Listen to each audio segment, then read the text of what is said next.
Hey guys, it's Byron here from Behind the Scene, and today I'm on the phone with Swan from Gavin Dance. How are you going today, dude? I'm great. That's brilliant. It's great to be here, man. Yeah, you're coming to Australia pretty soon. How do you feel about that? I'm pretty excited. I don't like the actual flight to get there. It's really long, bumpy, it's just a little too much for me. But once you get to Australia, it's amazing. What is some of your favourite places to do to be in Australia? And we always have fun going to the beaches. I like Bondi Beach, even as touristy as it is. And I like that chain, Lord of the Fries.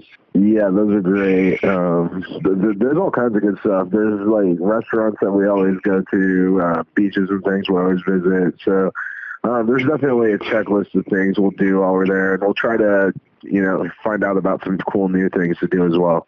No, that sounds really cool. Do you have any Australian bandmates that you come over and see, or anyone like that? Yeah, we always have to say hi to Closure in Moscow when we're in Melbourne. Those are some good friends of ours who we toured with a lot back in the day. Yeah, that's wicked. That's so good. And is there a favourite venue that you have to play, or is it just, or a particular city, or anything like that? Yeah, when we're over there, it's all pretty cool, and it's just kind of cool going to the different cities and getting the different vibes, and it's so different than what we're used to over here. It's hard to judge which one I like better because it's all just kind of cool and different. Yeah, no, that's fair enough. The tour is pretty much almost entirely sold out. Do you reckon that's a reflection of the new record at all, or do you think it's just a killer lineup and people can't miss out? I think that the last couple records have definitely seen an increase in fan excitement and people wanting to come out to the shows and show their support. So we've felt that over here in the States, and it's great to see that that's translating to different places that we're flying to as well now. So coming to Australia and feeling the growth that the band's had over there, it's awesome that people are responding to the music, and we just want to get out there and let as many people hear it as possible.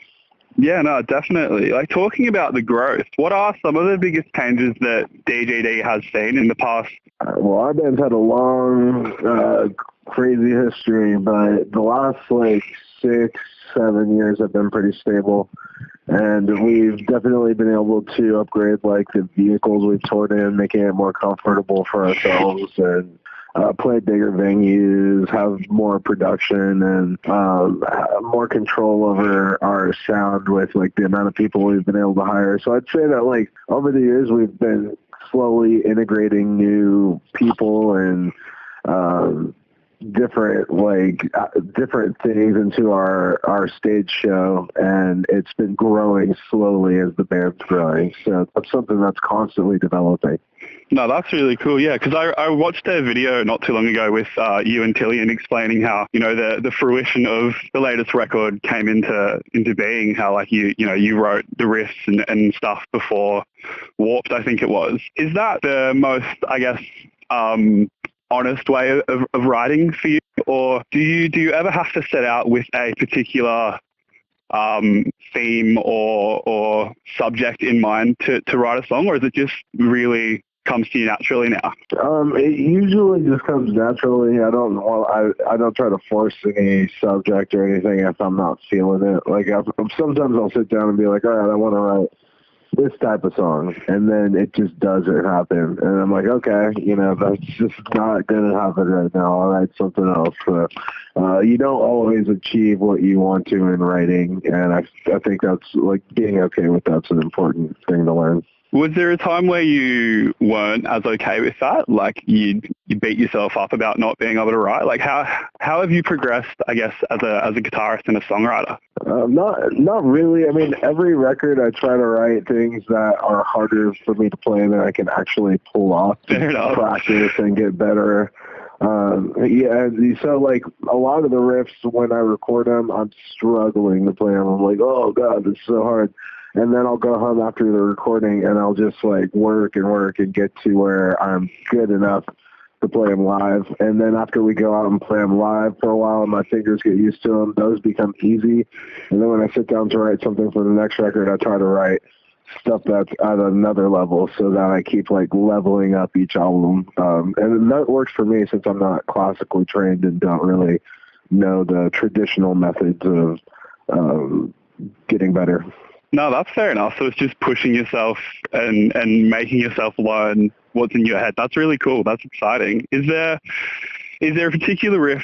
Oh, I guess there would be a few riffs that you've wanted to use but you haven't been able to pull off exactly. How is that as a feeling? Like when you've got something that you think is really quite spectacular, but then it takes, a year or two to master. What's the best way of coping with something like that? Yeah, that happens all the time. Like I'll have songs for years sometimes, and then it just never feels right for DGD, and DGD keeps evolving, and at some point years down the line, I'm like, oh yeah, I remember that song, and I'll bring it to the guys, and then it becomes a song all of a sudden. So it definitely happens quite a bit where I'll write a song, I like it a lot, but it just doesn't feel like it fits with any of my projects, so I shelf it. And then years later, I'm listening to demos, looking for ideas, and I'm like, oh wow, I totally had a whole song here. And that's happened as recently as the last DGD album, where there was a song on there that I had written years ago. I forget which one it is on Artificial Selection, but it happens constantly to me. But I'm okay with it, I know it'll get used eventually. No, that's really exciting, knowing that you've kind of got this treasure trove, so to speak, of all this unreleased material that, providing that we might get to listen to it. So that's really sick. Do you have anything that you're working on at the moment for the next cycle, or is it still you just touring and kind of grasping where you're at again? I mean, we're always writing stuff. I was just demoing some new stuff with Tim and Matt like 2 days ago, like some new DGD songs. And we don't have a record to write for. We don't have anything that's like pressing, but I just, had some new songs ready and the guys are ready to write. So we just got together and we started working on stuff. And I think that's just, we're always working and writing and thinking about what's next so that when it comes, we're ready. And I think that's an important part of how DGD's been able to keep going for so long. Yeah, so you're just always progressing together and picking each other up. That's really cool to hear that even at a band, like even for a band that has been around for almost 15 years, you still have your, I guess, personality. I mean, I think it's always challenging. I consider DGD a band of alphas. Like everybody's kind of an alpha male. So I think it does make it difficult sometimes. But at the same time, it can also be a strength where everybody wants to be involved. And things can become a lot better when there's more people who care about it, So I think that's just something that we've had to deal with. And it does work in our favor a lot of the times. But yeah, I see bands with all different dynamics and personality types and DGD. Everybody is just kind of, outgoing. No, that's fully fair enough. So you've got Swan Fest coming up pretty soon. Is that something that you've been able to choose the lineup with, or is that? No, yeah, we were all involved in the lineup choosing. In most aspects of the festival, we've been pretty deeply involved. Artwork, marketing, lineup, the band is definitely putting on the festival. Yeah, so it's not just like our name or anything. We wanted to do a festival that was like having the backbone of post-hardcore